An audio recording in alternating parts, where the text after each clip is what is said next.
आइए नमस्ते भारत में उन खबरों का जिक्र करते हैं जिन पर पूरी दिन निगाहें रहेंगी। पॉलिटिकल कैलेंडर में आज क्या है खास, चलिए आपको बताते हैं। सबसे पहली खबर और बड़ी खबर है उत्तरकाशी से जुड़ी। टनल में फंसे मजदूरों के रेस्क्यू का आज 17वां दिन है। क्या होगा, अपडेट्स पर नजर रहेगी। तेलंगाना में चुनाव प्रचार का आज आखिरी दिन है। राहुल गांधी, प्रियंका गांधी का हैदराबाद में दोपहर 2 बजे से जॉइंट रोड शो है, उसकी तस्वीरें आएंगी। और शाम 6 बजे केंद्रीय मंत्रिपरिषद और रात 8 बजे केंद्रीय कैबिनेट की बैठक होने वाली है। बिहार की बात कर लेते हैं। बिहार में स्कूल की छुट्टियों को कम करने को लेकर विवाद है। आज इस पर सियासी सरगर्मी रहेगी। तो ये था आज का पॉलिटिकल कैलेंडर। और चलिए आगे बढ़ते हैं। एमएसपी को कानूनी गारंटी बनाने की मांग को लेकर, अन्य मांग को लेकर चंडीगढ़ मोहाली सीमा पर जो शुरू हुआ संयुक्त किसान मोर्चे का धरना, वो उसका आज तीसरा दिन है। अपनी मांगों को लेकर किसानों ने 3 दिन का धरना रविवार को मोहाली और चंडीगढ़ की सीमा पर शुरू किया है। आज सुबह 11 बजे किसान संगठनों का एक डेलीगेशन राज्यपाल से मिलकर उन्हें अपना ज्ञापन सौंपेगा। और अब चलिए ग्राफिक्स के जरिए आपको समझाते हैं कि आखिरकार किसानों की क्या मांग है, जिसे लेकर उनकी तरफ से प्रदर्शन किया जा रहा है। 23 फसलों के न्यूनतम समर्थन मूल्य को कानूनी अधिकार मिले, ये उनकी मांग है। किसानों को 10,000 रुपए महीना पेंशन मिले। बाढ़ से नुकसान के लिए उचित मुआवजे की मांग भी किसानों की तरफ से की जा रही है। पराली जलाने पर दर्ज हुए मामलों को रद्द किया जाए, किसानों की तरफ से ये मांगे की जा रही है, जिनके लिए प्रदर्शन लगातार किसानों की तरफ से किया जा रहा है। तो ये है मॉर्निंग अपडेट्स का डेली डोज। नमस्ते भारत, वेलकम बैक। चलिए आगे बढ़ते हैं। उत्तरकाशी की टनल में जो रेस्क्यू ऑपरेशन चल रहा है उसकी बात करते हैं। सिलक्यारा टनल में रेस्क्यू ऑपरेशन का 17वां दिन है। 41 फंसे मजदूरों को निकालने के लिए रेस्क्यू ऑपरेशन का 17वां दिन है। मजदूरों को टनल से बाहर निकालने के लिए अब वर्टिकल और हॉरिजॉन्टल दोनों तरफ से ड्रिलिंग की जा रही है। 12 मीटर की हॉरिजॉन्टल ड्रिलिंग के लिए रैट माइनिंग एक्सपर्ट की टीम उत्तरकाशी पहुंची है। और वहीं रेस्क्यू ऑपरेशन में मदद के लिए रोबोटिक्स की एक टीम भी उत्तरकाशी पहुंच चुकी है।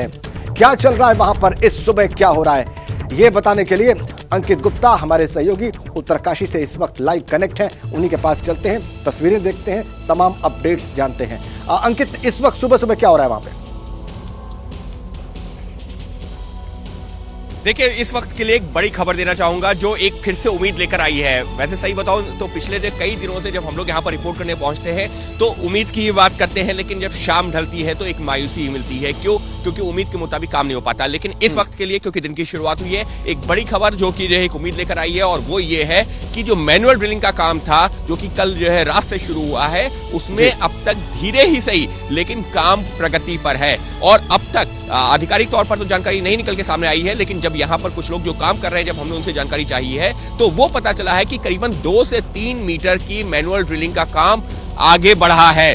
भले ही 10 घंटे में सही, लेकिन 2 से 3 मीटर की मैनुअल ड्रिलिंग हुई है। इसका मतलब क्या हुआ? इसका मतलब यह हुआ कि मजदूर यहां से करीबन 8 से 9 मीटर की दूरी पर रह गए हैं। और अगर हम इसी लिहाज से माने कि अगर 8 घंटे में या 9 घंटे में भी 3 मीटर भी हो जाती है, तो इस हिसाब से अगले 24 घंटे के आसपास काफी हद तक मुमकिन है कि मजदूर बाहर निकलते हुए नजर आए। लेकिन फिर फिंगर क्रॉस रखनी होगी, यानी कि बस दुआ ये करनी होगी कि किसी और तरह की बाधा ऐसी सामने ना आए कि काम में अड़ंगा पड़े। वहीं बात करते हैं वर्टिकल जो ड्रिलिंग चल रही है। वर्टिकल ड्रिलिंग भी करीबन 40 मीटर तक हो गई है, और बीच में जो पानी की समस्या हुई थी उसको निकालने की भी काम किया जा रहा है। जी अंकित, आप अच्छी खबर दे रहे हैं। आप कह रहे हैं मैनुअल ड्रिलिंग जो है वो जारी है, धीरे धीरे हो रही है, चूंकि मैनुअली हो रही है, और 8 मीटर का फासला रह गया है।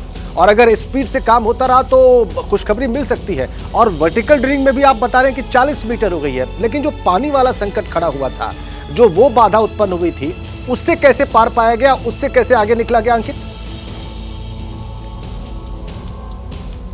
देखिए, आधिकारिक तौर पर फिर मैं दोहरा रहा हूं कि अभी हमको जानकारी का इंतजार है, क्योंकि तड़के सुबह हम यहाँ पर पहुंचे हैं, तो अभी कोई अधिकारी यहाँ पर अभी नहीं आया है जिसने ब्रीफ किया हो। लेकिन जैसे कि जो लोग काम कर रहे हैं, जब हमने उनसे बात की है तो ये बताया गया है कि देखिए वहां पर वर्टिकल ड्रिलिंग के लिए 2 पाइप डाले जा रहे हैं। एक 1.2 मीटर डायमीटर का, और दूसरा जो है पतला है 8 इंच का पाइप। तो जो पतला पाइप डाला गया है उससे पानी को खींचने का काम किया जा रहा है, क्योंकि दोनों पाइप से बहुत ज्यादा दूरी पर है नहीं। और जो वर्कर्स काम कर रहे हैं उनका ये कहना है कि पानी अगर हम इधर से खींच रहे हैं, यानी कि छोटे पाइप से बाहर, तो फिर जो जहां पर बड़ा पाइप पड़ा हुआ है वहां से हम आसानी से अंदर जा सकते हैं। लेकिन अभी वहां तक पहुंचने में, जहां पर पानी है वहां तक पहुंचने में अभी भी करीबन 20 मीटर का फासला बाकी है। तो वो तो जब 20 मीटर का फासला तय होगा उसके बाद में साफ होगा कि पानी मिल रहा है, नहीं मिल रहा है, क्या किस तरीके की दिक्कत है। लेकिन वर्टिकल ड्रिलिंग का काम तो जारी है ही, लेकिन फिर अपने दर्शकों को बता रहा हूं इस वक्त जो सबसे बड़ी उम्मीद है वो है जो मैनुअल ड्रिलिंग का काम चल रहा है, जो कि रेस्क्यू टनल जो हॉरिजॉन्टल बनाई गई थी, मुख्य गेट से बनाई गई थी, उसी से अभी भी सबसे ज्यादा उम्मीदें हैं। और इसी वजह से हम लोग भी जो यहाँ पर मौजूद है ना,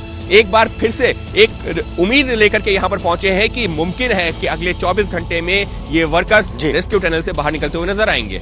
जी अंकित, बिल्कुल उम्मीद है कि जल्द से जल्द जो लोग अंदर फंसे हो जल्द ही बाहर आए। बहुत धन्यवाद आपका तमाम जानकारी देने। जैसे ही घड़ी का काटा दोपहर 2:30 पे आए, बबीता जी का दिल सास बहू साजिश के लिए मचल जाए। और ये है इनकी बहू, पूरे दिन ऑफिस की टेंशन हो जाए गॉन जब ये करें अपना फेवरेट शो फ्री टाइम पे ऑन।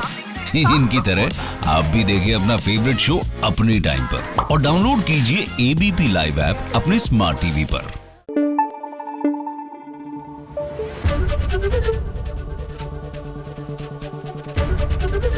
एबीपी न्यूज आपको रखे आगे।